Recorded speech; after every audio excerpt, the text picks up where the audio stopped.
Catherine Sarabia and ang mga experience ko po, since kasi nagka-past experience ko po kami dito kasi po my lolo and my older sister and younger sister have been admitted here na po. And so far naman po, from the ER, sobrang kind po ng mga nurse. Atin naman po kami, na-accommodate kami ng maayos. And very, informative. They always inform us beforehand about sa mga gagawin nila, sa mga procedures, and sa mga when it comes to our health card, ganun po kasi we use our health card po.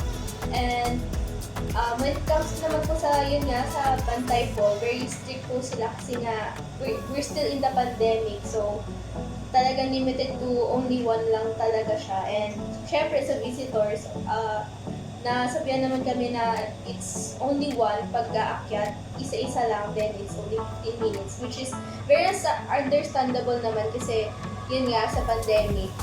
And ngayon naman may experience since ako naman po yung naka-confine from ER, sobrang nice po nila and kahit sobrang in pain po ako, di po sila yung natataranta, calm lang po sila, kinakalm din po nila ako and very friendly po talaga sila. Tapos, the room is nice naman po, para po talaga siyang hotel. It's very clean. Then, pag may pasok po ng mga nurse, actually, lagi po may, siguro every 1 hour, may pumapasok po na mga nurse, mag-ask if kamusta na po ako, okay lang po ba, may mga kailangan po ba kami. Then, lagi po nila nire-remind na